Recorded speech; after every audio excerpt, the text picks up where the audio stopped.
Hello and welcome to Afterglow Poetics. I'm your host, Sarah. Um, I want to talk today about why poetry?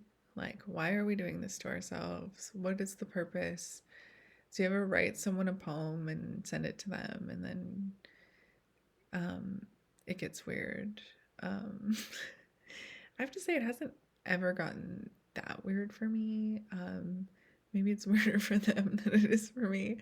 Um, But I am a pretty firm, I wouldn't say believer, because like that has a lot of like conviction that I wouldn't necessarily give myself, but um I do tend to always choose to put myself out there, even when I'm kind of like debating it. And I have to say I haven't regretted it too much. Um, and the things I write about people, I try not to be negative. I try to always like see people in a light that I think they would like. And I do the same thing with photography, portraits of people. Like I always try to take candid photos of people because I want them to see what I see. I want them to see the beauty that maybe they don't know is present um, from my perspective. And there's so many times people are like, you're the only person that can take a photo of me that I like. And I'm like, damn, like, that's an honor. I mean, I wouldn't go as far as to say I'm a photographer. I took like one class, but I do and have always liked photography. And I do feel like poetry is similar. Like, you're capturing a moment, a person, an experience, a feeling, and you have to figure out the angles, and you do that with words instead of light, because like photography literally is like light writing. Um, so this is just, I mean, maybe like it's with light, but like metaphorically with light.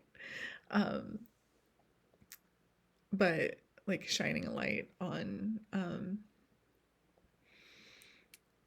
certain aspects of a person, or a feeling or a moment. Um, but yeah, why poetry? Why do you write poetry? Um, to me, it feels like a reflex, honestly. Like, I've been writing poetry 15 years, but I've been playing music since I was 12 and would write the lyrics. So, I mean, and I still do now. I took like a 10-year hiatus, but I'm finally back making music again, which I'm really excited about. We almost have, my husband is a musician, and we almost have a full album, and that's been a really fun year for making music again. Um, but yeah, why do you write poetry? And how do you feel about sharing it? Like, it's almost like when you have a dream about someone, do you tell them? I always tell them. I know it's like maybe weird sometimes, but um, I just try to like focus on the people and the moments that really appreciate who I am. Like the kind of person who tells them that they have a dream or gives them a poem that they wrote. Like, I really just try to focus on those people and move toward them. And the people who are kind of like a little bit like, I think you're kind of weird or something, I'm just like, okay, bye. Like, I don't really focus on them, you know? I'm just like, okay, like, you can find someone who doesn't write poetry and go hang out with them. Like, um, I don't want to change. And I have gotten, um, not depressed, but like, self-conscious in the past when I was younger because I thought something was wrong with me. I was like, why do I do this? Like, and it was because I wasn't around enough artists, honestly. Like, I was like writing poems for people who'd never read poetry before they met me. So they're like, why are you doing this? Like, I mean, maybe they appreciated it, but like, I think in the end it was like all a little bit too much. So like I get that, you know? Like I love poetry. If someone gave me a poem that they wrote about me, I would frame it. And I have framed poems that people wrote about me. So like I don't know, it just is about finding your people. And I think that could be true for most things, honestly. Maybe even I don't know. But I do want to close out with a poem that I wrote. Um, and then the next episode, I want to talk about enjambment in poetry and what you can do with enjambment as a tool, and show some examples um, of some of my favorite enjambment in like music and poetry, like the band Daughter, one of my favorite bands. They do a lot of enjambment in their lyrics, and then E. Cummings, one of my favorite poets, does a lot of enjambment in his poetry. So I'll show some examples from them. But that one I'm kind of waiting on because I feel like I have to figure out how to do like technology, like inserting the songs and stuff. So I'm just kind of like waiting on that one a little bit. But thank you for joining me today. And this poem is called Beautiful Ugly.